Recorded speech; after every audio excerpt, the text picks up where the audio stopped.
Graça e paz, amados e amadas, estamos em Levítico capítulo 25 e aqui nós temos falando sobre o ano sabático, o ano do jubileu, como Deus garante a sobrevivência no ano sabático, sobre as leis das propriedades, nós vamos ver aqui, os resgates dos irmãos pobres, a lei e as leis a favor dos escravos. Então aqui inicia o Senhor dando uma orientação a Moisés, dizendo que quando eles entrarem na terra onde o Senhor estava levando-os, que era a terra de Canaã, eles deveriam guardar o sábado no sentido de 7 anos eles, ou melhor, 6 anos eles vão semear o campo e no 7º ano eles vão fazer o quê? Deixar a terra descansar. Veja o que diz o versículo 3. Durante 6 anos semearás o teu campo.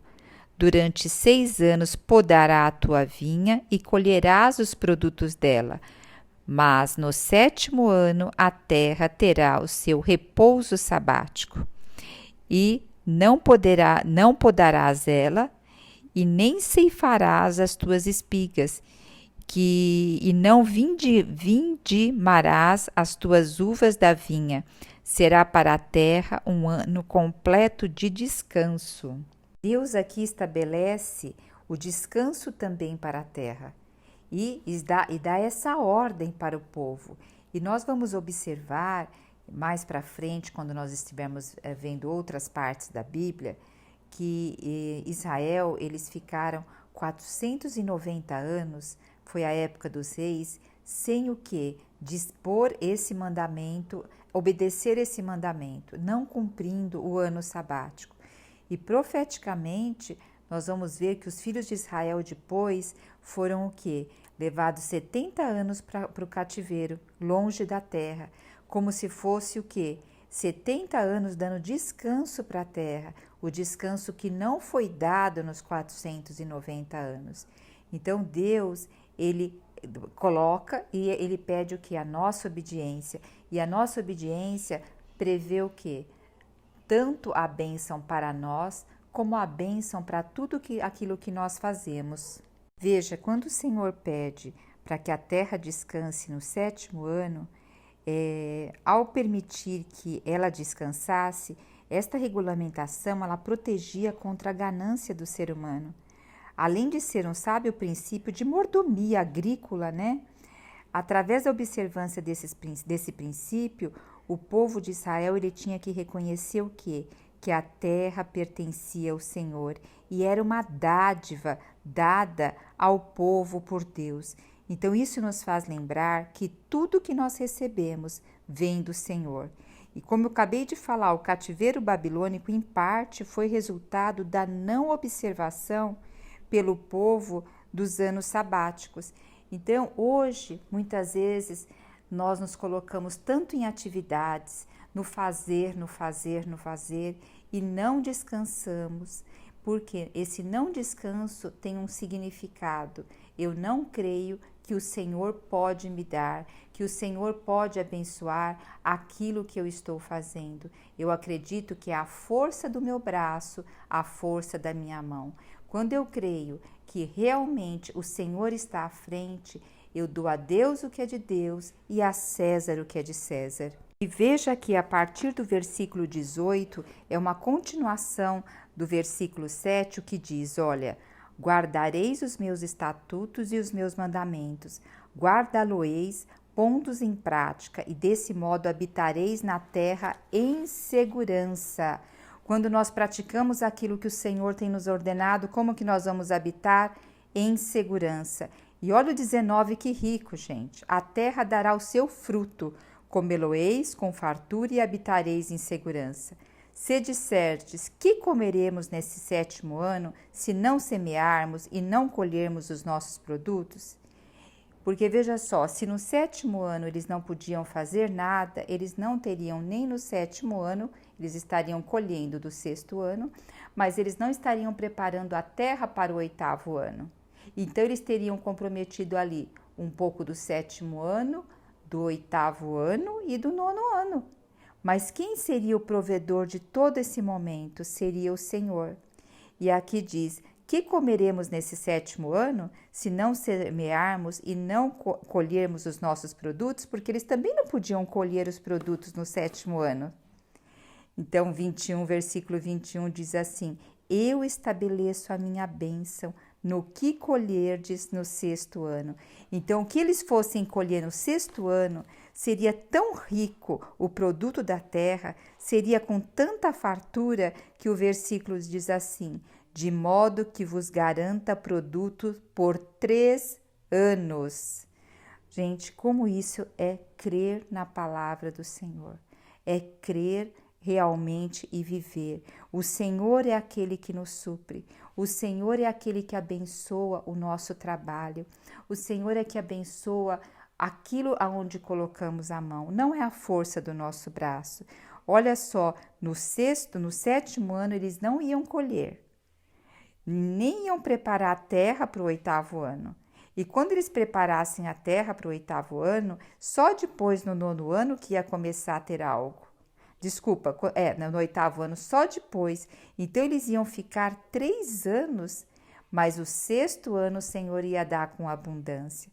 Então, vamos aproveitar e viver por fé, colocar tudo o que nós fazemos, colocar o nosso dia e todos os nossos projetos e planos na presença do Senhor e lembrar que em primeiro lugar o Senhor, dando descanso também o que? Para a nossa mente, para o nosso corpo, para a nossa alma, para louvar o nosso Criador.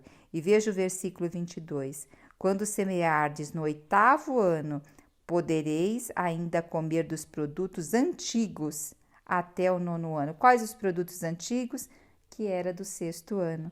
Até que venham os produtos desse ano, comereis dos antigos. Aleluia! A partir do versículo 8 está falando sobre o ano do jubileu, o da libertação. E quando era esse ano? Era contado 49 anos. E o próximo ano, que seria o 50º ano, seria a proclamação da liberdade. Então teríamos o quê? Lembra, a cada 7 anos a terra deveria descansar. E depois a cada 49 anos, que vamos ver o versículo 9. Então faça soar a trombeta, o chofar, lembra? No 10º dia do mês, no dia da expiação. Vocês lembram que esse 10º dia do mês era o dia que era considerado o dia da expiação, ou que também é chamado de Yom Kippur, que é considerado o calendário civil para é considerado o calendário civil para os judeus, que é a celebração que eles têm por celebração da criação. Então, nesse mês, depois de 49 anos, o próximo ano, que seria o 50º ano, seria proclamado a libertação de todos os moradores da terra. Aqui diz: será para vós um jubileu, alegria, né? Cada um de vós retornará à propriedade de sua família para seu próprio clã. O 50º ano será para todos vós um ano jubilar. Não semeareis, nem ceifareis as espigas que crescem por si mesma, nem colherei das vinhas não podadas. O jubileu será para vós o ano da libertação sagrada entre todos os israelitas, e nesse período todos vós alimentareis somente daquilo que a terra produzir por si mesma. Então, o que nós temos aqui? Todas as terras que tinham sido vendidas e pertenciam a outro dono, nesse ano ela seria devolvida a seu dono original. Muitas vezes naquela época, pessoas que tinham dívida com outras pagavam por meio das suas terras, pagavam por meio dos seus bens. E no ano do jubileu, eles poderiam reaver essa terra. E aqui diz o versículo 17: ninguém dentre vós oprima ou explore o seu próximo. Contudo, tenha o temor de teu Deus, pois o Senhor é o nosso Deus, é o Yahvé. A partir do versículo 23, nós vemos a lei sobre as propriedades. Aqui fala: a terra não será vendida perpetuamente, pois a terra me pertence, e vós sois para mim estrangeiros e hóspedes. Olha só, a terra pertence ao Senhor. E nós estamos aqui o quê? Como peregrinos e hóspedes. Para toda a terra que possuirdes, estabelecereis os direitos de resgate para a terra. Então aqui ele vai deixar bem claro quais são as leis das propriedades. Olha, a gente vê muito bem detalhado esses versículos para que eles saibam como seguir esse regulamento. E quando acontece o ano do jubileu, como poderia restituir e liberar todas essas propriedades. Agora, se nós trazemos hoje para a nossa vida, nós entramos no ano do jubileu, porque o Senhor Jesus nos comprou com o seu sangue. O Senhor Jesus nos tirou dos reinos das trevas, do império das trevas, e nos transportou para Ele, que é o próprio reino do Filho do seu amor. Então, nós fomos comprados hoje pelo sangue de Cristo. Nós fomos restituídos e voltamos aqui a Deus. Lá no original, quando no Jardim do Éden, o homem tinha comunhão com Deus, o seu espírito era ativo para ter comunhão com Deus.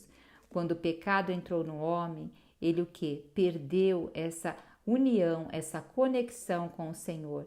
É como se o que? Ele foi vendido para o pecado, ele foi levado para o pecado. Ele deixou a sua alma ser levado para o pecado.